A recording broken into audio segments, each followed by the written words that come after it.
Good morning, and welcome to another TEDx Community Hangout. Hi, Dimitri. Hi, Yusuke, Julius, Jamie, Laura. So happy to be here. I'm Caroline, and I run our TEDx Community Engagement and Learning team. And nothing gets our team hype like a good DJ party and a good stop motion. So thank you to Taylor for that lovely stop motion, and especially thank you to TEDx Sydney. That was from their virtual event, a virtual celebration a week ago. You should check it out. It was streamed live on Facebook, and their DJ party was lit. First, today we are talking about virtual events, specifically virtual partnerships, and hosting us is Michael Ryan. He oversees our TEDx Global Partnerships team, and he will be interviewing Erika Flynn, our Director of Integrated Marketing, and Laura Beyer, our Director of Brand Partnerships. I'm going to pass it over to Michael. Good morning, good evening. Thank you, Michael, for being here. Hi, Caroline. Good morning, everybody. I think I need that turtleneck from the TEDx DJ. That was crazy. But this is exciting. Thanks for organizing this, Caroline, and so good to see so many of you guys on here. So if we haven't met yet, my name's Michael. I look after partnerships for the TEDx program, and we're in a new world. So today we're going to learn a little bit about what TED has done over the past couple months, how we as an organization, as a conference company, have navigated this new time with our partners. We're going to hear some good answers about things that maybe your team should be thinking about as you talk to the folks who support your event as well.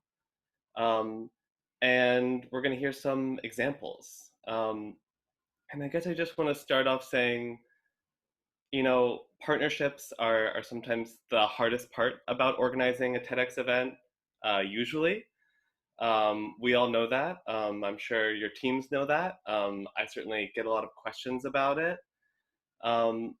And it can take, months of prospecting and engagement to bring a deal over the finish line, even in a great economy. But now we're in pretty much a whole new world. But the truth is, with virtual partnerships, what a virtual event can bring to a partner isn't really that different. We're still not selling our stages. We're still thinking of creative, meaningful ways brands and organizations can really integrate with our audiences. And we're still looking for ways partners can help cover costs and provide in-kind services for our event. Everything feels different though. So one thing I just want to remind everyone is I always want to start off with the good news, is that virtual events, what many TEDx organizers are diving into, costs a lot less to produce. So fewer partnerships are required, but there's still going to be some hard costs, video editing, technology platforms that cost money. So you want to remember how to fund your event. So today we're going to do a short interview with Laura Beyer, who's TED's Director of Brand Partnerships, as Caroline said. So she really listens to companies and organizations who want to partner with TED, learns about their goals, and thinks about ways they could be integrated with our flagship conferences, our custom events, and media on TED.com. And then we'll also hear from Erika Flynn, our Director of Integrated Marketing.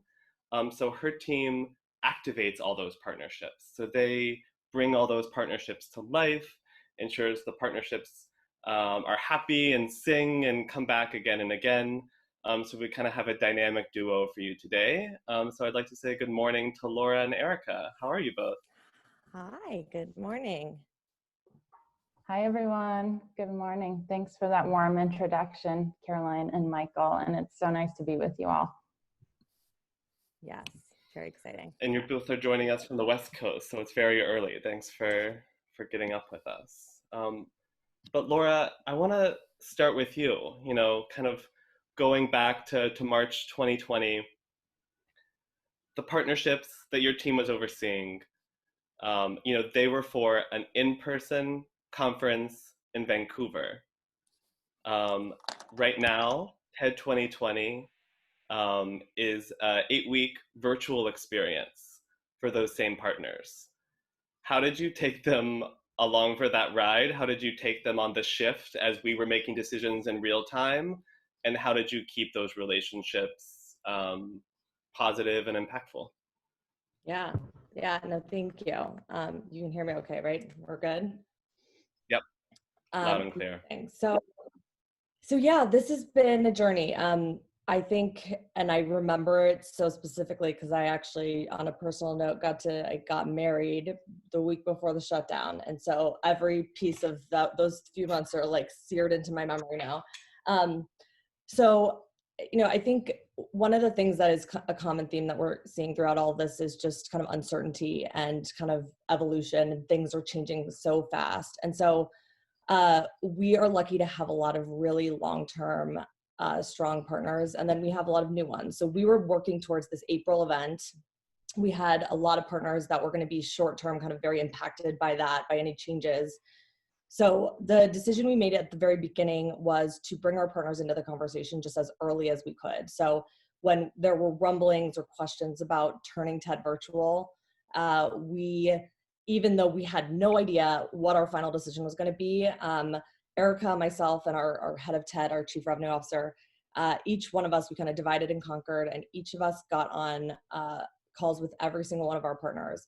We explained kind of what we were seeing. Chris was interviewing all these experts in the field, so we had all this kind of great information, what we're seeing, and we shared with them that we are kind of scenario planning, and we are not sure where we're going to go with this, but we wanted them to know this at the very beginning stages allowed them to stop production of expenses. So we didn't want them to incur any more expenses that they had to.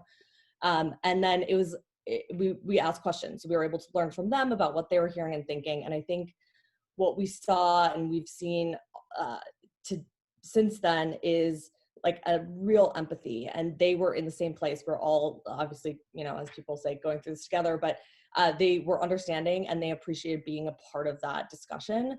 And they also appreciated having a voice in what potentially we might do with them if things change. So I think it was all about bringing them in early and committing that we would update them with any new information we had, even if it wasn't a ton.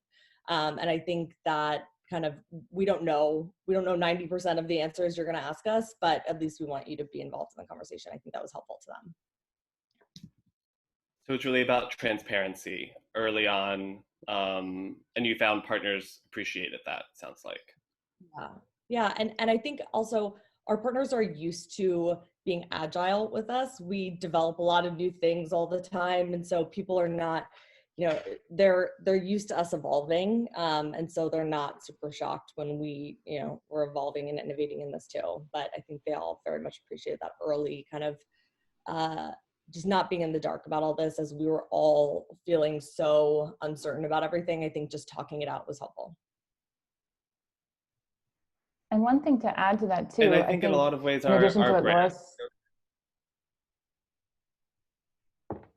Sorry, Michael. I was just going to add to that, and I was going to say that in addition to us being transparent with them, such a key part of the process that Laura led was really listening, because all of their goals were changing rapidly too. Especially we had brands supporting TED in the hospitality industry, and all of these people that were going, and transportation, and going through major shifts. So listening to them and hearing what their needs were, so that as we were adapting, we could take that into account. That was all that I was going to add. Perfect. And I think, so it sounds like transparency is key for partners you have an existing relationship with. But I know for new partners, of course, our brand stands for, this is true for TEDx as well, innovation, and there's a case to be made to trust us as we take your brand along with us. But how are you both finding how your pitch has changed for new partners in this new world, where you don't have your normal in-person conference activations, the normal stuff you would pitch a partner is sort of out the window, and you're in a new world. What does your pitch look like now? So I think what you said at the beginning is really true, that the kind of core value of TED has not changed. And it's, if anything, it's gotten stronger. I think people turn to us for not only information, but also hope and inspiration. And I feel like a lot of what we were hearing was that people got very oversaturated with all the content around the pandemic, that they were actually turning to TED to see anything else. And so we were a huge source of inspiration. So I think we also have two sides of TED. We have our digital platforms, which actually saw kind of an uptick in traffic as people were staying home and listening and watching more. So the kind of digital platform side was huge, and we had already started developing some products there. And then in the event side, so I would say the part of our pitch is kind of threefold. It's setting up TED and who TED is. That hasn't changed, and it's also kind of added that extra layer of we are a really incredibly trusted and inspirational platform now. And then the second half of it is kind of what can you do with us? And so the digital side is one thing. I think as we've evolved, people are turning to us to understand how they can innovate, how they can do virtual events differently. And I know we'll talk about that a little later. But they do think of us as kind of an innovative platform, innovative group. And so we've been able to talk about that more as we've kind of solidified some of the ways we're working virtually. But the key thing that's been a kind of, I think, a challenge is that, as you said, partnerships are hard. They're hard all the time. Getting companies to trust us, to invest money in us in these new ways, it always takes a while from that initial conversation to getting them to do it. And this has just prolonged that in a way that is kind of extreme. And I think, so the pitch itself, I think, hasn't changed a ton or is even more impactful. The response is the kind of challenge, is that they are not sure what they're doing on their end. So they like hearing about it. They kind of adjust it. They're excited. And then the decision-making process is kind of what halts things. So I think we're seeing a little bit of more of that come back, but that is where it kind of stalls. Makes sense. And while hearing both of you talk, I'm really curious. What are you offering partners right now? So maybe this is a question for you, Erika. With a virtual conference, TED 2020, what's on the table for partners? Yeah, happy to answer that. So I think first, as part of this process that Laura mentioned of calling the partners, it allowed us a little window of time to take a step back and hear from them and start to think about what we could offer them. Because what we realized quickly is you can't just take what you were planning for a physical event and plop it down into a virtual space and dust your hands off and say, okay, job done. What we ended up realizing though, and as Laura said, like, people are still coming to TED and coming to TED more than ever before for that inspiration. They trust us. They trust the ideas that we're giving a platform to and giving a voice to. And so with that, what we realized is that we can still do that in the virtual space. We can still bring an audience together that's watching these talks, and how partners can engage is more than ever before because they're not taking up physical space at an event. We can offer more access. So we increased the number of passes to our 8-week TED experience. I'm talking specifically about our 8-week conference now. We offered more passes. We thought about, okay, they want a way to showcase some of their innovation and ideas. And we do that sometimes with exhibit spaces at the live event. Well, it's difficult to do in a virtual space. So instead, what we did is we started something called the Build Back Better interview. So we're having different hosts and curators interview members from the partner community, standalone interviews, not on the TED stage, where we're asking what their company is doing to come back stronger and build back better. And those we're hosting on our separate site. And then I think also too, brand alignment. They wanna be shown as being a part of our virtual experience, and we can do that in a lot of different ways. We have rotating slides before and after the sessions.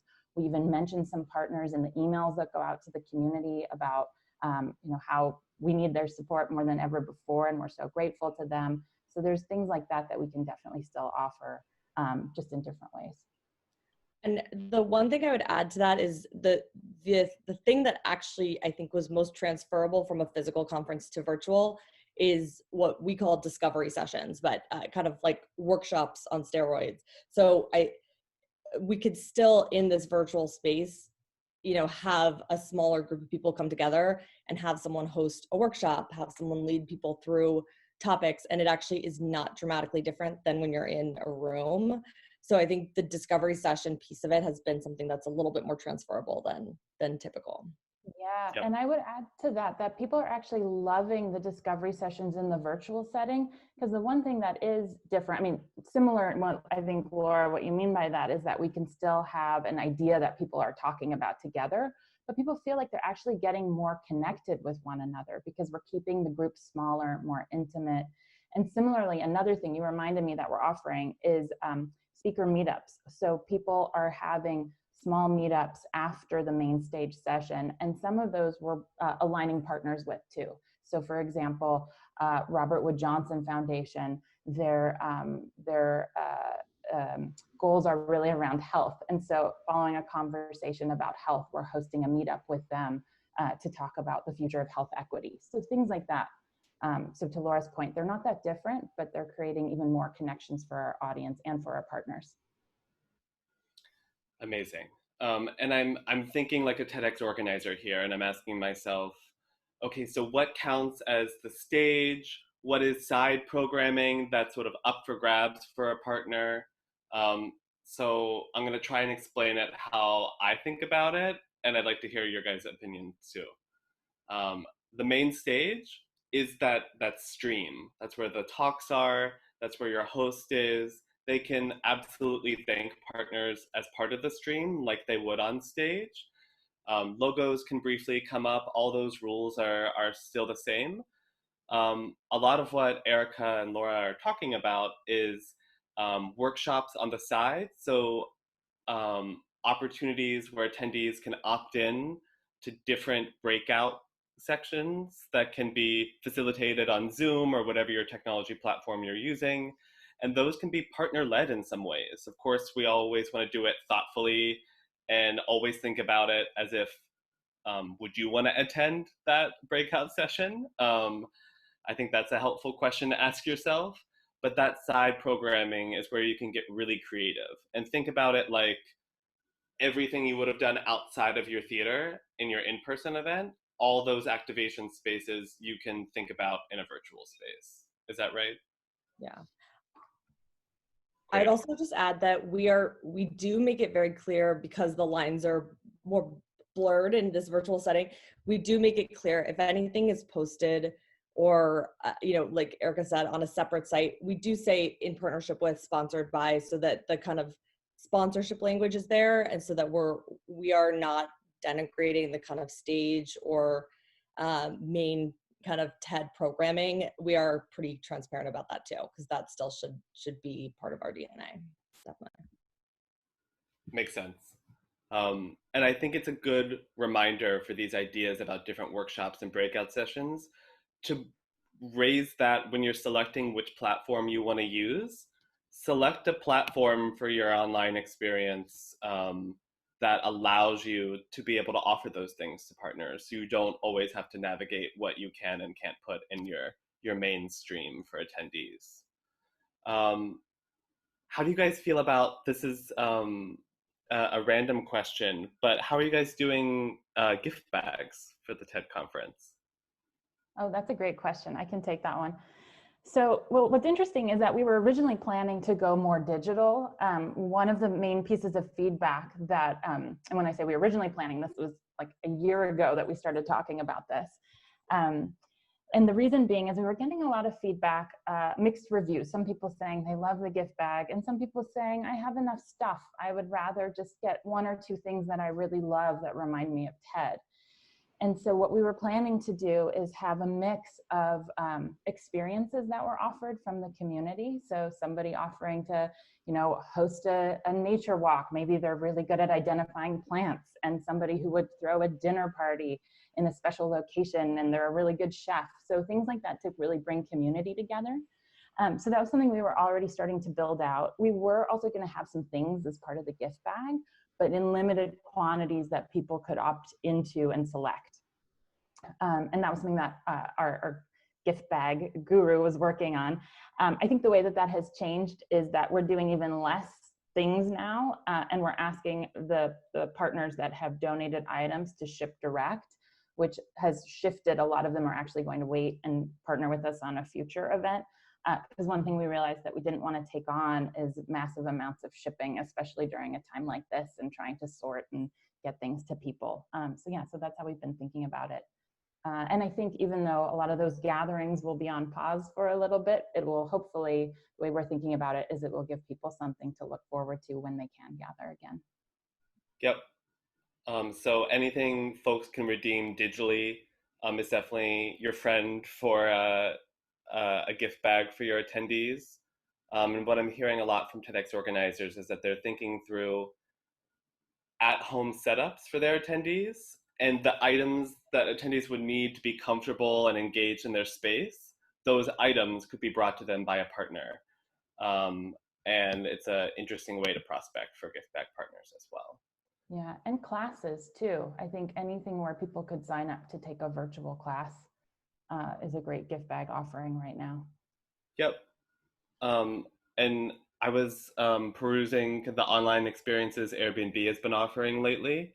And I think if you need to get your creativity juices flowing and some ideas going, things like what Airbnb is doing, the New York Times has some online virtual classes. It's just good to get out there and see what the landscape is in terms of online experiences people are offering, and see how you could replicate that for your own TEDx community. Okay. Michael, can I just mention one thing I didn't mention before about the pitch, is that I think one thing that we've actually leaned into in the past few months is we always tell partners that TED is a nonprofit, and the whole point of these partnerships is to help us do what we do. And for TEDx organizers, it's the same.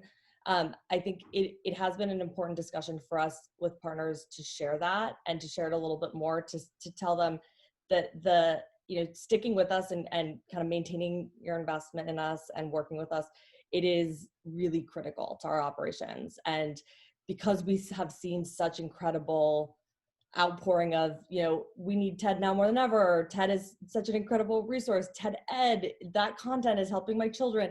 We're seeing this so much. And so reinforcing that these investments are not, they are incredibly valuable to them, but they are also incredibly important to us financially. I think it actually has helped people stay on board and kind of work with us more just by leaning into that a little. So that's one other note I would say, is it's an important, it doesn't sound tone deaf in this time. It's very real for us and for all of you too. So it's worth stressing that. That's a good point. And it's something any TEDx team member who's talking to a company can reiterate, that supporting that TEDx event is about supporting our global mission of finding great ideas. Yeah. Yep. And that leads in well to talking about, in the virtual event space, how does value change? What are you seeing kind of in the landscape of other virtual conferences, virtual events? How do you price things? How do you put a number on what you're offering partners? It's a tough one. That is a good transition. I'll give my approach, and then Erika, you can weigh in. But so obviously there are a ton of virtual events happening. I get 17 emails an hour about new webinars happening everywhere. So that, plus our partners are working with other event organizations too. And so they're telling us about the kind of dramatic slashing of investment price points in other places. We, of course, have also, we are not charging partners the same amount of money as we would for in-person. We're also not slashing like 90%. We are not going that aggressively because it's still an incredibly valuable brand and association by working with us. It's the support of TED. We also don't want to denigrate the value of this too much that it kind of precludes us from doing anything in the future with them, anything big. We don't want to set that precedent. So we're looking at the value and understanding. I think what Erika mentioned about, we're actually increasing value in places like increasing passes, having them, they're able to do more at the conference other than just, if you were going to do one discovery session, maybe now you're doing a few different things. So we're trying to kind of increase the value as opposed to dramatically slashing the kind of prices. And that's been our approach. It's worked in many cases. It's not in a few. And so that's, of course, something we run into anyway. So, and Erika, if I forgot something. No, that was perfect. I would just reiterate, I mean, Michael, you said this at the top of our hour together, you know, that there's still hard costs. And a lot of the responses that we're getting is it's virtual. So why should we be paying that much? Because your costs are lower. And I think one thing that Laura also touched on is that we've been leaning more than ever into the fact that we're a nonprofit, the fact that it's not just this event, it's that, you know, we're putting all of these ideas out there. We have this team behind it, and we need the support of these funds to support our mission. And then similarly, yeah, just reiterating what Laura said about finding ways that we're actually offering more value instead of taking things away, we're trying to give them more. Yeah. And we've seen some incredible stories of, I mean, obviously everyone is hit differently, but I think we've developed these really strong partnerships, as I mentioned, and I'm sure all of you have too. We've seen some incredible situations where partners that are some of the hardest hit have tried to maintain as much as of their investment as they could, because they really do feel like we are not only valuable to them, but to the world. And they've said that to us, which has been pretty hopeful to hear. And they want to make sure that they stay a long-time partner. They know that if they kind of pull their entire funding from us, that it will be a huge problem. And so they're trying to kind of maintain that consistency. So there's definitely hopeful conversations we've had that show the kind of grace and trust and strong foundation that we've built with some of our partners, which is nice. That's so great. Definitely a testament to relationship management and that always being kind of at the forefront. But I want to talk a little bit about, okay, so it's event day. Your virtual event is happening, as TED 2020 is happening right now and for the next 7 weeks. Erika, what is your team doing? What does a partnerships team do in a virtual event? Yeah, it's so funny. The energy is so different, and I'm still getting used to it. You know, instead of running around the venue and being able to tap people on the shoulder and say, okay, go take care of this. It's a lot of slacks, and it's a lot of everybody in their different home environments. But we have really identified kind of some of the core needs. So partner liaison, so someone typically on Laura's side of the team, that's the, you know, outward facing who built the relationship, is checking in. Making sure the partner is all set up to log in where they're supposed to log in or get the live feed. We're finding that that's actually goes a really long way. For a lot of people, they're not as familiar with Zoom or Blue Jeans or all the different virtual platforms like we are, who are having meetings in it day in and day out. So just checking in, making sure that they have everything set up. Then somebody on my team is usually capturing all of the different places that the partner has been integrated. So screenshots of when their logo comes up on stage. If we mention the partner name in an email, we'll take a screenshot of that. If one of our hosts said thank you to our partners, we'll make we'll add that to the list. So capturing all of that, because that's really important for us in the follow-up and going back into showing, you know, what the value exchange is and how much we're showing the love for them and really incorporating them into our event. And then we have another role that is not on our team, and that's tech support. So somebody, if they're having a real challenge, like they can't log in, they can't figure it out, we can't help them troubleshoot. We have somebody on standby that they can get on the phone with and quickly walk through that. So those are kind of the main things that we're doing on event day on our side of the team in terms of maintaining the partnerships. And then, of course, if the partner is then having a discovery session or a workshop on Zoom, those rules similarly apply in that sense too. And I'll say something about Erika's team that as we are all being very agile, there was situations where, you know, we had agreed on one partner doing one thing, and when the day came to do it, that's not what they were envisioning. They kind of were not thrilled by that exact thing. And so Erika and her team will actually, like, in the moment during the week of the conference, work with them and come up with new ideas. And which is kind of a lovely part of it being 8 weeks, is that we can actually shift and evolve and kind of figure out how else they could be incorporated that might be more valuable. So it's another on the fly thing that I think it shows them that we want this to work for them, that we're trying to help and work with it. But and being able to shift is not something you could do at a physical conference. Like we could not do that on site in person. So I think that's another key one. Yep.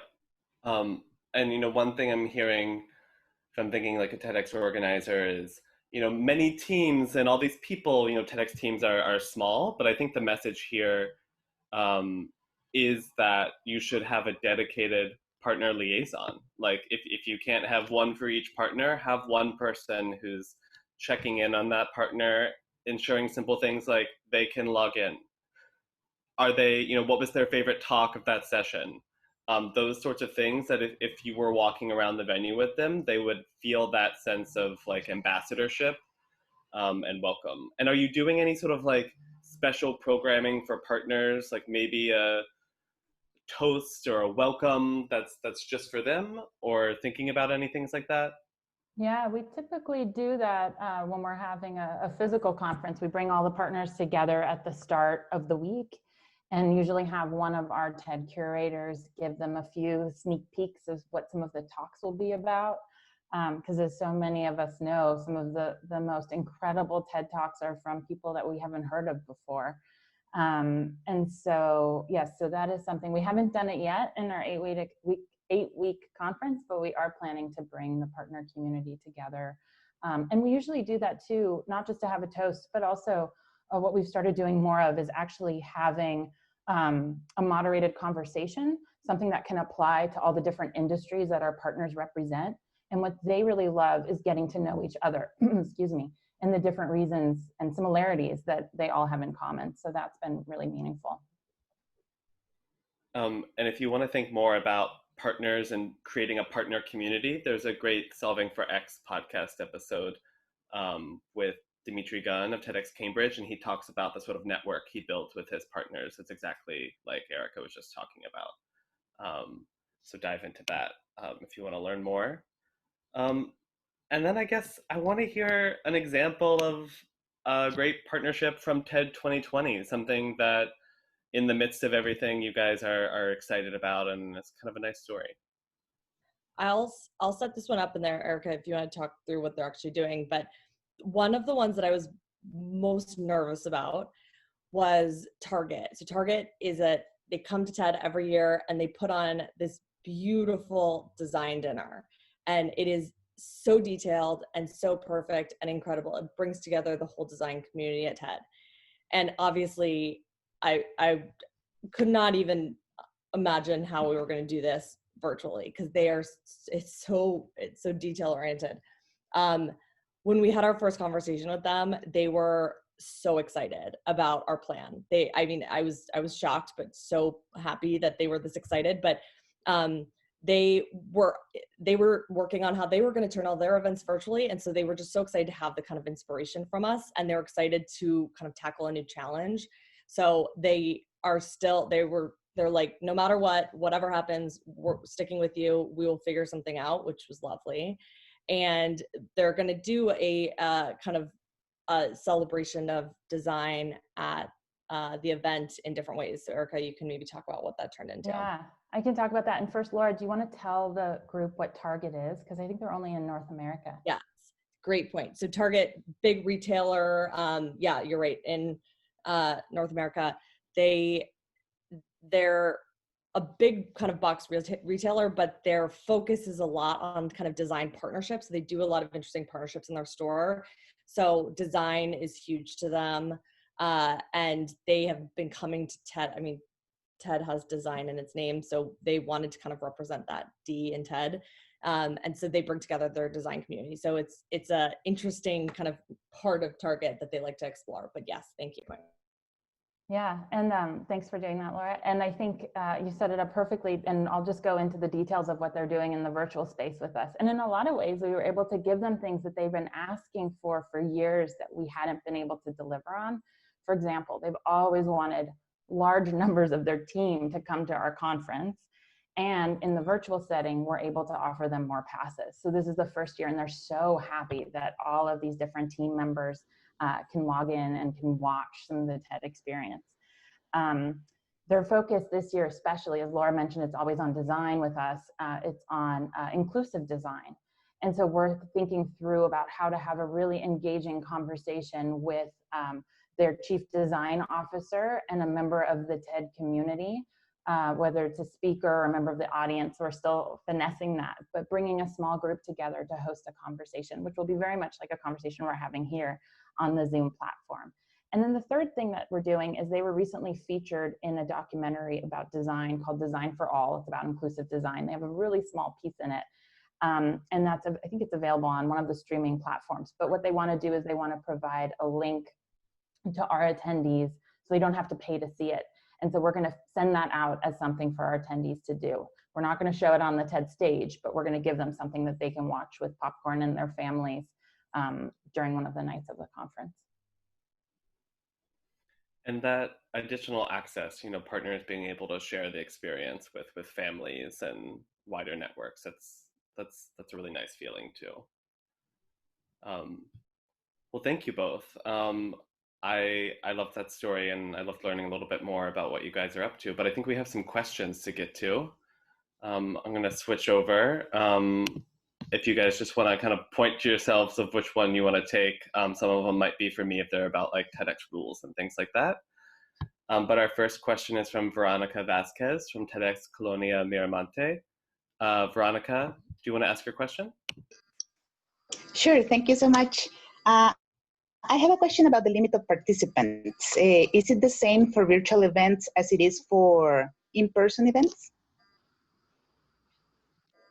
So there's no limit on who can attend a virtual event. The 100+ rule that we're all quite used to is just about in-person events. So there's no attendee limit for a live stream of an event. Okay, thank you so much. Thank you, good to see you. Our next question is from Anna from TEDx Lacador. Anna, could you come on and ask your question? Yes, hi everybody. Hi, good to see you. Good to see you too. I want to ask if we can offer our partner can offer a workshop the day before or before the event to everybody, not just the people who opt to see in Zoom with us. And also at the coffee break, one of our sponsors want to offer a meditation, a guided meditation. He is the owner of this yoga group. So can he offer this and do this for everybody at the coffee break? Yeah, so I think, Erika and Laura, could you talk a little bit about, you know, I know TED 2020 is an 8-week experience, so most TEDx events, even if they're virtual right now, are happening just on one day. But in your minds, how do you kind of structure breakout sessions, workshops with talk sessions, knowing that virtual events, everyone's attention span is shorter? How would you program it in a way that feels right for an attendee logging on? Yeah, so what we're trying to do with partners is really align what they want to talk about with what we're coming into or out of with the session, and actually in particular with what we're coming out of. Like the example I mentioned earlier, we're going to have a speaker that's talking about health, and so we think that people are going to watch this talk and then be excited to talk about some of the ideas in that talk, and so we're going to have this structured conversation around health leading right out into it. But that being said, I mean, I think that the way that we're thinking about it also is what works for the partner. So sometimes the people that we need to host a conversation or a workshop aren't available on that same day where it perfectly matches with the topic. And we're being a lot more flexible to program something a day before or day after. I mean, one thing that we still are learning so much about is drop-off rates and figuring out the right timing. Because since you don't have everybody physically there, you're pulling them away from their families, from their work. And so the other thing that we're doing too is we're really oversubscribing our numbers more than ever before. I think we're trying to get over 50% in terms of RSVP rates to these different sessions. And then Anna, your question about meditation, I think it's a great one as long as people can just opt into it and it's obviously not on the stage. What we're finding too is people are so excited to close their eyes for a minute because we're all looking at screens so much. So I think having a yoga partner host the guided meditation sounds awesome. Great, thank you, Erika. Thank you. And next up, I think we have a question from TEDx Orinoco Bay Park. If you're there and have access, could you come on and ask your question? Yeah, so Orinoco Bay Park, we are in year 2, so I'm still sort of exploring these, what you were calling kind of side stage things. So I just wanted some clarification on these discovery sessions or the breakout rooms. Are you saying that the partners would actually lead it, or you would just have, you know, a discovery session that's in partnership with or sponsored by something? Like, what was the connection to the partner? Great question. Yeah, and we've worked really hard. I've been at TED for almost 6 years, and over those 6 years, we've worked so hard to continue to refine our language.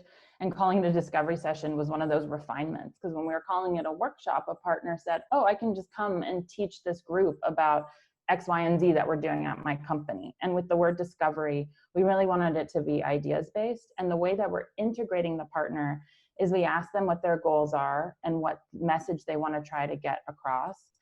And then what we do is our team takes the lead on coming up with a couple of ideas that we think would be meaningful for our community. So for example, at our first TED Summit, we had an automotive partner that really, obviously they wanted people to get excited about their car brand, but they were really thinking about the future of autonomous driving. And so my team and myself started thinking about like, okay, well, what is our TED audience going to find that's really fun to talk about? Well, if you don't have to drive, but you have to get somewhere, what could you do in that car? And so we created a workshop where we allowed the partner to come in and welcome the group and say, I'm so-and-so from this car company, and I'm really excited about this design conversation around how do we design an autonomous car that allows you to have more connections with your family and your friends while you're in the car. And then, so the partner set it up and we achieved the goals of having a cool conversation, an interesting conversation. And then at the very end, and throughout, we allowed people to share out different ideas. And at the very end, the partner was able to say thank you. And so those are the ways we integrate it. We don't, I haven't found success in letting the partner run the entire workshop. I just find that they're usually not as well voiced in doing that as we are on the TED team, but definitely keeping them integrated throughout and putting them at one of the tables in the workshop group, things like that are great ways to engage them. Does that answer your question? Does that help? Yeah, that was really helpful. Okay, great. Thank you, Erika. And next up we have Nico from TEDx Jalan Tunjungan. Excuse me, forgive me. Nico, do you want to come on and ask your question? Yes, of course. Thanks for the chance. So I want to ask, can we offer the workshop as we trying to reach partner, as we trying to get partners? Like we may have offered them a space to be showing off in a workshop, like they teach people something, blah blah blah, and something like that. So we just like the workshop is held on a different day before our main event. So it's just like a pre-event. And is it able? Can we do that? So we just like to separate the sessions for partners in a day before, and Yep, got it. Good question. So the question's about timing of what you can offer a partner. Can it be the day before? Can it be the day after? You know, many TEDx events for in-person events offer speaker dinners that happen before their event, where it's a chance to bring partners together with speakers. They might do a wrap-up party that's days after the event where people talk about their favorite talks and partners get, you know, a VIP table or something. So a partner workshop or dinner or thought leader discussion doesn't have to be limited to the event day, but I would, if it's really about ideas presented on the day, like a workshop or a discussion, I think that's better immediately before or after a talk session. Where if it's about kind of hospitality for company executives and a sort of celebration or a speaker dinner, maybe that's better before or after the event. Would you say that's right, Erika or Laura? Yeah, I agree with that. I agree with that. Yeah, nothing to add. Yes. Oh, and Dimitri Gunn from TEDx Cambridge, the podcast episode I mentioned, you're actually on the Hangout with us. And I think you had something to add about partnerships. Are you on, Dimitri? Sure, I'm here. Happy to share, like, what would you like to know? Did you have, I mean, I would like to know so much. Would you mind kind of summarizing a little bit about how you think about building a community of partners and maybe how you, as a TEDx organizers, have walked your partner community through this time?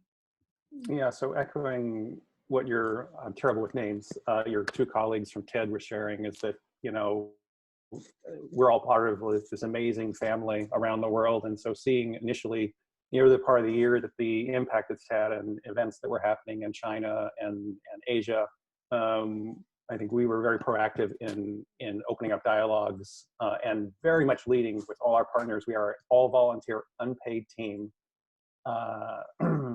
We're seeing what's happening with our sort of family members distributed around the world, particularly in Asia and then Europe, and now we're all in this sort of storm together.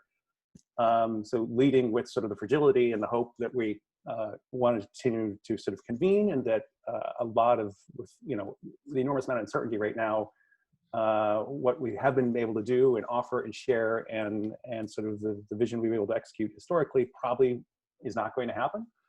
So rather than sort of wait, hope that you have it all figured out and then finally share, like involving them early on in that process is critical. I think they were very open and appreciative of that because they themselves are going through this. And if, you know, everyone is making it up as we go along. No one has any experience in this. And so I think transparency, honesty, even though it may feel, you may be terrified, particularly if you only have one or two, like, you know, financial underwriters, that's a very scary proposition. But trust me, lead with honesty, transparency, involve them in the process so that they have shared empathy and some sort of emotional investment in the decisions that I think teams are navigating. So we've been very transparent from the outset. We have a dedicated partnership representative on our team to manage all that, to engage in those dialogues. I think we also, you know, watching it all play out, we're very early in proactively rescheduling our June event to October, which was the latest possible date that we could find with our venue this year. And we updated them back in February that we were making that determination before, you know, at least the United States began to sort of progressively lock down. So that was viewed as us being very proactive because we did that weeks in advance of Massachusetts, where we live and work and host the event, and made the determination. And then we also updated them last week that actually we're no longer hosting the event in person in October. We're converting to virtual production. And as part of that ongoing dialogue, shared with them that we've essentially have doubled the size of the team. We're viewing virtual event production not as a stopgap or a band-aid, but we're actually going all in. Interesting enough, everyone's working from home. There's a lot of frustrated people.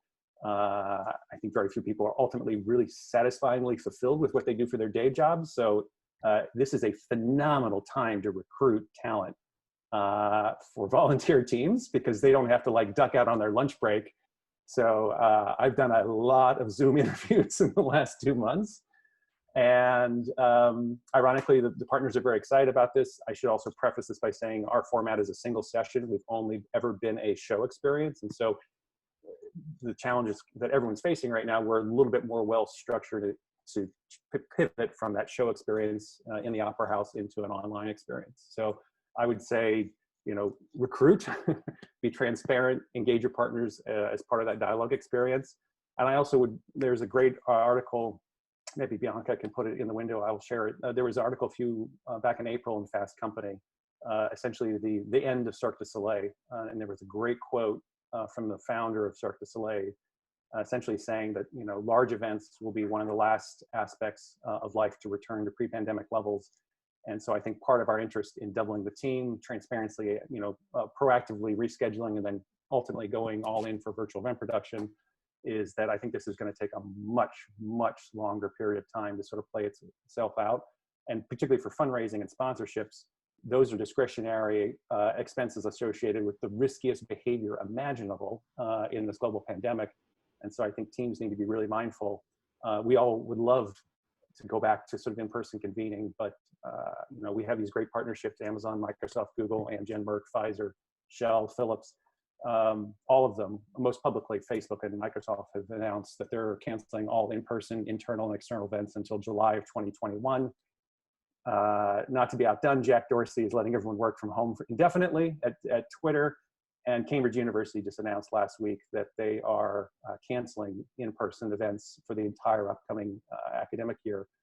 Yep. So I think people, if you're hoping to get back to convening by the fall or the winter, or surely spring of next year, I think you need to be taking the steps now with your team and your partners to be able to sort of weather this storm, which is going to take a long time to play out.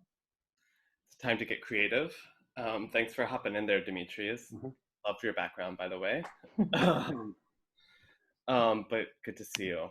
And then we're a bit 5 minutes out from our end time. So I want to go over to Chile at TEDx Cape Town. Chile, could you hop on and ask your question? I think you have two. Sure. Yes. How are you doing, Michael? So I had two questions. One was just a clarification. I don't know if I heard correctly. On the Build Back Better, did you say that you were interviewing partners? And is that something that we also can do? And then the second one is, personally, TEDx Cape Town, we have decided not to host any in-person events this year. And so we've pushed out our main event to next year, and we're kind of just hosting community engagement type of events, focusing on that and the TED Countdown. So we're looking at engaging past speakers, etc. That being said, there are certain partners who sponsor and have been sponsoring for a lot of time things that are done in person, like food and beverage, our venue partners, etc. Is there some way that we can continue to mention them even though they're not providing anything for any of the online events? There was a rule change, for example, that allowed us to mention partner-specific contribution on our event on social media channels, but like our venue partner, who we will never be going there for the rest of this year, guaranteed, are we still allowed to mention them? And is there like an allowance that they will be continuing to sponsor us in the new year? Like, is there any flexibility or room for those things? All great questions. You're gonna take us home to the end of the hangout, which I love. Answering the first question on social media, promoting sponsors on social media is absolutely allowed. It's just all about doing it tastefully and meaningfully. So if it's a venue partner that you've worked with and you need to recognize them on social media, but you're not going to be using them, say that they've been your events home for many years, and celebrate them in some way, maybe like with past event photos, but absolutely do that.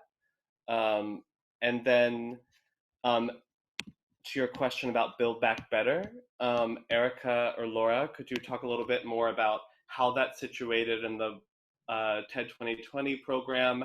How do you kind of differentiate it, and how do partners fit in?